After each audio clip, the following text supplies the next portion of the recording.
Hey guys, आज हम बात करेंगे अभिनव अरोड़ा के बारे में। एक भोले भाले मासूम 10 साल के इस बच्चे के बारे में। इस बच्चे के बारे में बात करने में थोड़ा बुरा जरूर लग रहा है, लेकिन बताना बहुत ज़रूरी है।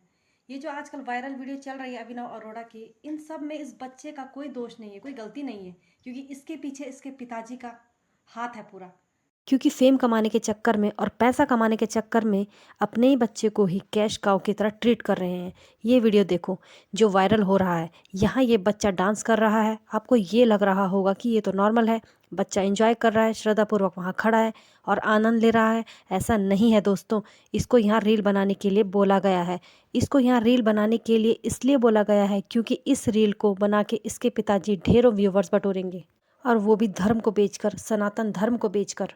पर क्या होता है ना, इसके पिताजी ने ये सोचा होगा कि सबकी आंखों में धूल झोंक देंगे, पर ऐसे गुरु, ऐसे संत जो 74 साल के होकर भी 700 साल की नॉलेज रखते हैं, इसके बाप को ये समझ नहीं आया कि वो इस संत की आंखों में धूल नहीं झोंक पाएंगे। और ऐसे ही हुआ।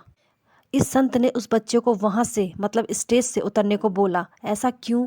कौन है ये संत? क्यों समझ में आया? कैसे समझ में आ गया? क्या है इस ढोंग और पाखंड का सच?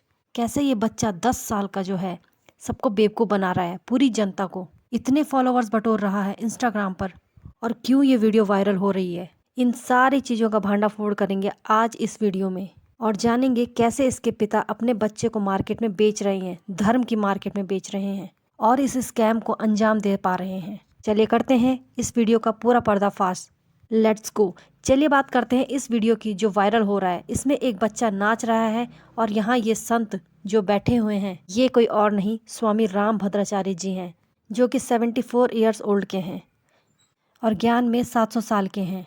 क्योंकि he is scholar, he is educator, he is spiritual leader, poet, author, singer, a composer, a philosopher, जिनके बारे में आजकल दुनिया जान रही है। इनके ज्ञान की कोई सीमा ही नहीं है, और इनकी आंखों में धूल झोंकना आसान नहीं है। इनको दिखता नहीं है, पर ये देख पाए इस पाखंडी को, इस छोटे से बच्चे के भोलेपन के पीछे जो इसका नकलीपन है, जैसे ये अपने धर्म को यूज कर रहा है, उसको वो तभी देख पाए और तुरंत स्टेज से जाने को बोल दिया। दोस्तों, यहीं से पता चलता है कि कैसे कुछ धूर्त और पाखंडी लोग बच्चों की जिंदगियों को तबाह कर रहे हैं, धर्म का यूज करके, सनातन का यूज करके। ऐसे लोगों की थू थू होनी चाहिए, और ऐसे लोगों को एक्सपोज करना बहुत जरूरी है। इसीलिए मैंने ये वीडियो बनाई है, और मैं ये दावा करती हूँ कि ये पाखंडी है और इसका बाप भी पाखंडी है। इसके पीछे कुछ कारण है। मैं आपको कुछ ऐसी चीज दिखाऊंगी, आज आपको समझ आ जाएगा कि कितना पाखंड हो रहा है। तो सबसे पहले बात करते हैं अभिनव अरोड़ा की, जो कि 10 साल का ढोंगी बाबा है। और इसका बाप तरुण अरोड़ा ने इसके इंस्टाग्राम प्रोफाइल की बायो में क्या लिखा है? वो कहते हैं he is India's youngest spiritual auditor. But आपको उसकी सीक्रेट पता होनी चाहिए। वो ऐसे है कि मैं आपको कुछ उदाहरण देती हूँ। तरुण अरोड़ा जी ने अभिनव अरोड़ा की पूरी जिंदगी चेंज कर दी है। इस बच्चे को नकली जिंदगी दे दी है। जैसे टेबल्स मैथ्स के लर्न मार्क करने को दिए जाते हैं, ऐसे ही कुछ सवालों के जवाब मार्क करने को दे दिए, और फिर पॉडकास्ट वालों को बुला के वही सवाल पूछने को बोला गया। रूटीन कैसा होता तो आप मुझे अपना शेड्यूल बताइए, आपका जो डेली रूटीन है, आपकी जो दिनचर्या है, जो आपकी दिनचर्या चल। तो ये बच्चा, अगर आप इसकी टोन देखोगे, इसके बोलने का तरीका देखोगे, तो आपको समझ में आ जाएगा कि ये रटे रटाए डायलॉग हैं। ये एक ही टोन में बात करता है। आप देख लीजिए इस वीडियो में। यदि आप 50 साल की उम्र में भक्ति करने लगे हो, भक्ति नहीं है। यदि आप 50 साल की उम्र में, यदि आप 50 साल की उम्र में, अगर आप 50 साल की उम्र में करने लगे तो वो भक्ति नहीं है। भक्ति तो कम उम्र से ही शुरू कीजिए। तो इससे साफ पता चलता है कि ये रट्टा है, क्योंकि एक ही चीज को हर इंटरव्यू में सेम तरीके से बोलना, सेम वर्ड्स यूज करना रट्टा है।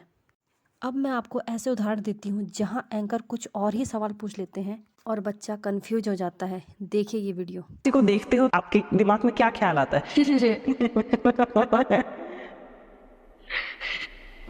मुझे इनफैक्ट तरस आ रहा है इस बच्चे पर, जिसको पता भी नहीं कि क्या बोलना है। बताओ उसकी साइकोलॉजी पर क्या असर पड़ता होगा। इसको कहते हैं आइडेंटिटी पोजीशन सिंड्रोम, जहां उसको नकली आइडेंटिटी परोस दी गई है, वो भी उसके बाप ने। और ये बच्चा उस नकली आइडेंटिटी को लेकर जिएगा पूरी जिंदगी।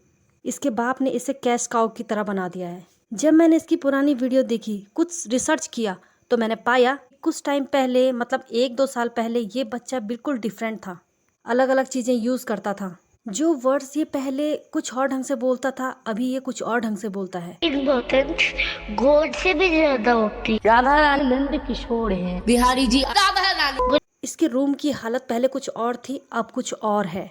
मतलब पहले इसके रूम में टॉयज वगैरह थे और अब इसके रूम में कान्हा जी की मूर्ति, ये मोर पंख वगैरह हैं। पहले ये अपनी मम्मी को मम्मी मॉम कह के बोलता था, अब ये अपनी मम्मी को मैया कह के बोलने लगा है। नहीं मम्मा, सुपर मम्मी है तू मेरी। और देखिए दोस्तों, इसमें बहुत सारी समस्याएं हैं। पहला नुकसान तो ये है दोस्तों कि बच्चे का नुकसान, उसके बचपन का नुकसान, उसको नकली जिंदगी दे देना। और दूसरा, धर्म को मॉक करना। ऐसे ही अगर सब लोग धर्म की आड़ में आकर धंधा शुरू कर देंगे और बच्चों का यूज करेंगे तो हमारा समाज कहाँ से कहाँ पहुँच जाएगा। चाइल्ड प्रोटेक्शन एक्ट में साफ साफ लिखा गया है कि आप अपने बच्चे को एक प्रोडक्ट की तरह यूज नहीं कर सकते हैं। इसके बाद आपको ये भी नहीं पता कि वो अपने बच्चे को आइडेंटिटी पोजीशन सिंड्रोम दे रहा है, जो इसकी पूरी जिंदगी तबाह कर देगा।